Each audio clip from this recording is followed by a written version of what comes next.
Lava Jato, para mim, ela se divide em diversas situações.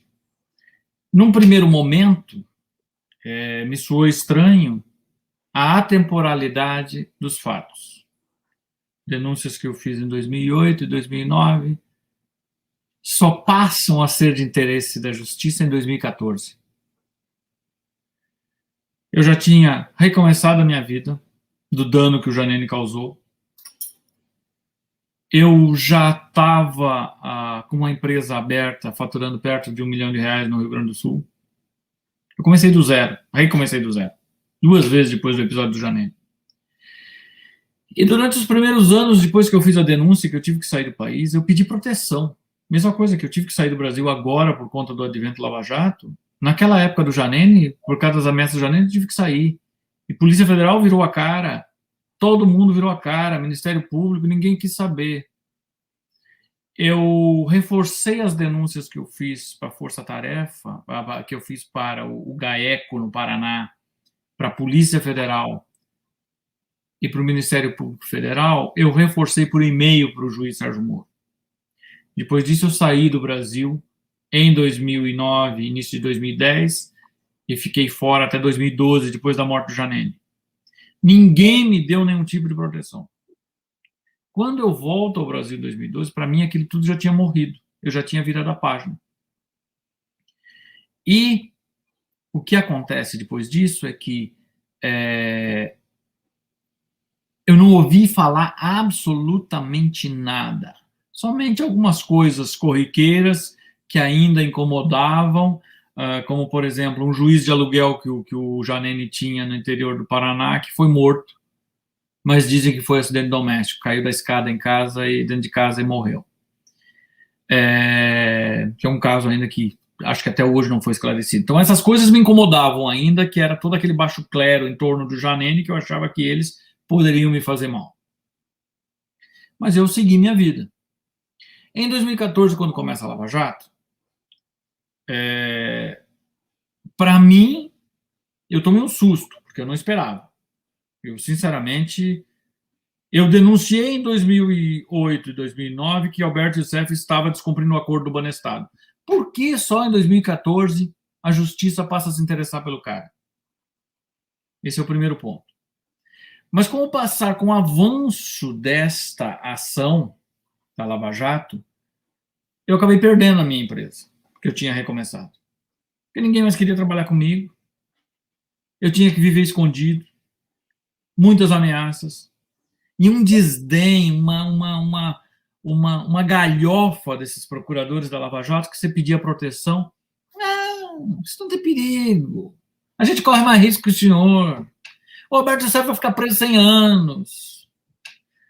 Era o que diziam para justificar que eu não precisava. O Sérgio Moro chegou a falar para minha sócia no gabinete dele, chegou a me chamar de exagerado. Isso é exagero. E as coisas acontecendo.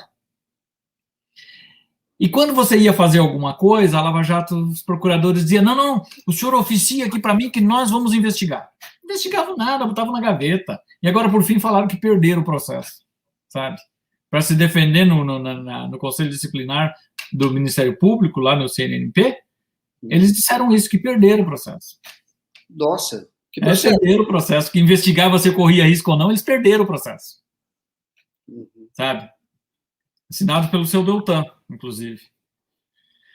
E aí, Você fez uma denúncia ao CNMP? Eu fiz uma denúncia pela conduta da Lava Jato, que foi arquivada vergonhosamente, graças ao corporativismo deles. Né? Eu fiz essa denúncia, foi arquivada, dizendo que que não puderam, que sentiam muito por ter perdido o processo, mas de qualquer forma, como eu estava, em outras palavras, como ele está vivo até hoje, é porque não tinha plausibilidade nas supostas ameaças que ele sofria. Bem assim que responderam, achei uma forma bem covarde, né? E disseram mais. Quando eles perderam o processo, eles mandaram uma mensagem dizendo que estava arquivando o processo. E aí eu questionei. E aí eles me mandaram um e-mail dizendo, o senhor poderia dizer o que a Lava Jato está em falta com o senhor? Aí eu respondi: se deem o trabalho e vão buscar nas caixas de e-mail de vocês. O meu tempo custa dinheiro, eu preciso trabalhar para reconstruir minha vida. O que eles responderam para o CNMP? Que eu condicionei a dinheiro. Reenviar as demandas a eles. Sabe? Então, assim, para mim, essa gente passou a não valer nada. Acontece que, no decorrer da história,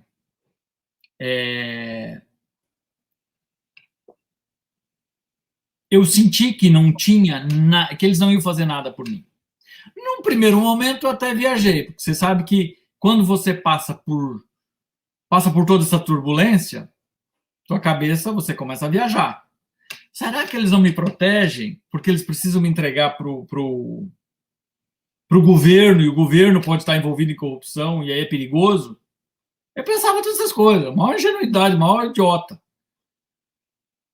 A prova que não era isso é que, na época que o José Eduardo Cardoso era ministro, o Álvaro Dias me recebeu no apartamento dele em Curitiba, contei a história para ele, ele fez um ofício para o José Eduardo Cardoso, pedindo proteção para mim. Quando o Sérgio Moro me convida para ir na Lava Jato para dar um depoimento sobre o Alberto Youssef, no gabinete dele ele chama o Januário Paludo e diz: olha, eu acho que o senhor não corre risco, não. Deu a entender, pelas palavras dele, que ele havia recebido, sim, alguma demanda do José Eduardo Cardoso. Porque foi mais ou menos na mesma época. Ou seja, José Eduardo Cardoso oficiou a Lava Jato. Mas a Lava Jato é que não fez nada. Eu acho que não é o caso e tal, enfim. Bom. Passada essa fase, então, cada vez mais eu fui ficando... Eu não tinha para onde correr. Já estava perdendo mais uma empresa e eu não tive jeito. Eu fui obrigado a sair do país por conta e risco. Tá?